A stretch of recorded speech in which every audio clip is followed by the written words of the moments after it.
وہ یہ نہ سوچے کہ مجھے اختیار مل گیا ہے اور میں اس کرسی پر بیٹھا ہوں اور میں لوگوں کو ذلیل کر سکتا ہوں اور لوگوں کو پریشان کر سکتا ہوں اور میں لوگوں کو ایسے بہت سارے دن چکر لگانے پڑیں گے کہ وہ مجبور ہو جائیں گے. اس طرح وہ نہ سوچے. وہ یہ سوچے کہ اللہ نے مجھے یہ کرسی دی ہے، یہ سب منصب اللہ کے ہیں، یہ امتحان کے لیے اللہ نے مجھے بٹھایا ہے، یہ اللہ کے بندے ہیں، میں نے زیادتی نہیں کرنی، کسی کا نقصان نہیں کرنا، میں نے اللہ کو جواب دینا ہے. اگر میں یہ غلط طریقے سے ڈیل کروں گا مجھ سے اللہ بھی ناراض ہوگا، پیارے نبی علیہ السلام بھی ناراض ہوگا کہ میں نے اپنے منصب کا غلط فائدہ اٹھایا، میں نے اپنی کرسی کا غلط فائدہ اٹھایا، میں نے اللہ کی مخلوق کو پریشان کیا.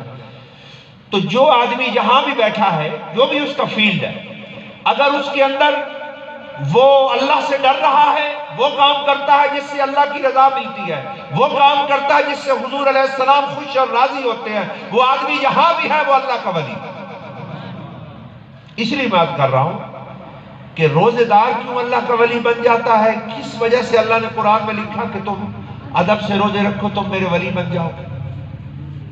اس وجہ سے اللہ کا ولی بن جاتا ہے کہ روزے دار جس نے پورے ادب سے روزہ رکھا ہے وہ اپنے شوق پورے نہیں کرتا، وہ اپنی خواہشات اور مرضی پوری نہیں کرتا، وہ اللہ اور اس کے پیارے حبیب صلی اللہ تعالیٰ علیہ وآلہ وسلم کی مرضی پوری کرتا ہے.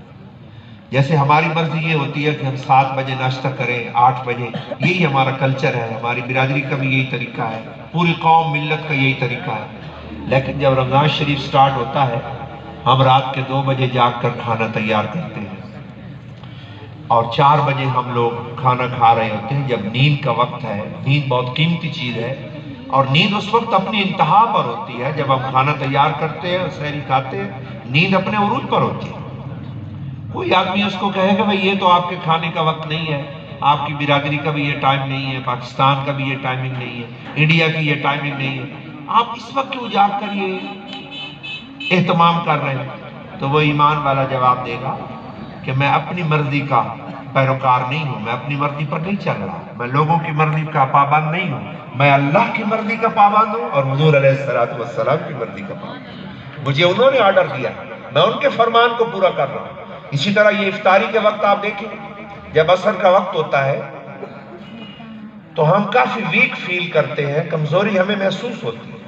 بلکہ گرمیوں میں تو ایسا ہوتا تھا کہ ہم لوگ اتنے کمزور ہو جاتے تھے عصر تک پہنچتے پہنچتے کہ پیر ادھر رکھتے تھے جاتا ادھر تھا پاؤں، پھر کسی دیوار کو پکڑ لیتے تھے میں کہیں گر بھی نہ جائیں.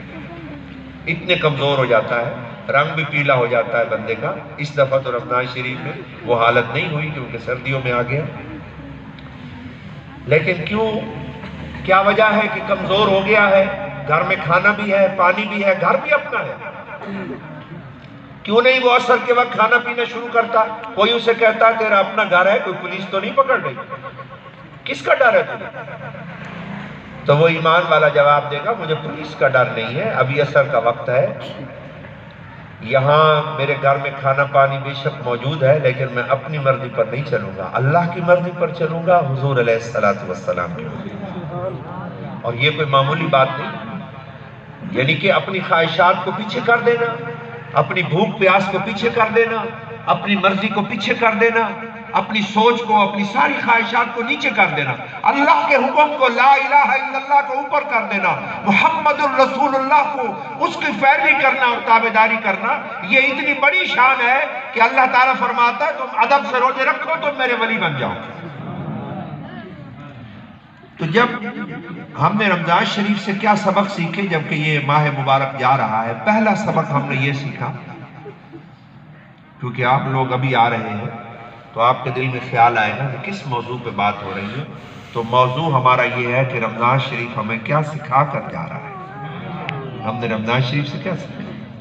بہت قیمتی سبق پڑھا کے جا رہا ہے. پہلا سبق ہم نے رمضان شریف سے یہ سیکھا ہے کہ ہر وہ شخص جو اپنی مرضی پوری نہ کرے، ماحول کی مرضی پوری نہ کرے، اللہ کی مرضی پوری کرے، حضور علیہ السلام کی مرضی پوری کرے، وہ انسان عالی شان ہے، وہ اللہ کا دوست ہے، وہ اللہ کا ولی ہے، وہ مقرب ہے، اس کو بخش دیا جاتا ہے، اس پر بے حساب رحمتوں کا نزول ہوتا ہے، اور وہ اس دنیا کے اندر بھی عظیم ہے اور آخرت کے اندر بھی اللہ کا مقرب بنتا ہے. پہلا سبق یہ پڑھا.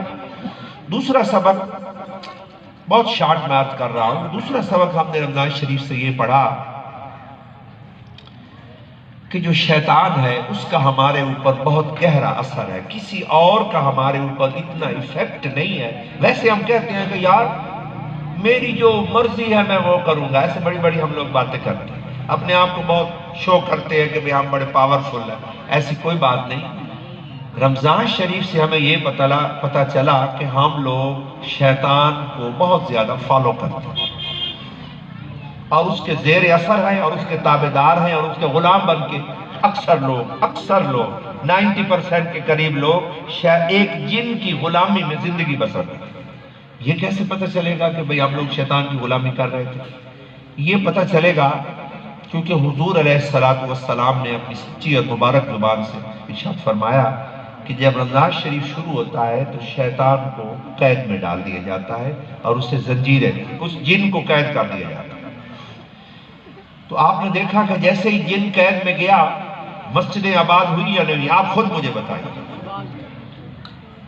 اللہ کے گھروں میں کتنی رونق آپ نے دیکھی، اور کئی جگہ شہروں میں ہم نماز پڑھنے گئے تو مسجد میں اذان کے وقت ہی ہمیں جگہ نہیں مل رہی تھی، باہر صفے بچھا کر مسجد سے باہر ہم نے نماز پڑھی، اتنا رش تھا مسجدوں کے۔ تو یہ جو مسجدیں آباد ہوئیں، رات کو ایمان والے آئے، کوئی رو رہا ہے، کوئی استغفار کر رہا ہے، سحریاں ہو رہی ہیں، افطاریاں ہو رہی ہیں، اور بہت زیادہ لوگ اللہ کی راہ میں خرچ کر رہے ہیں، ایک ماحول بنا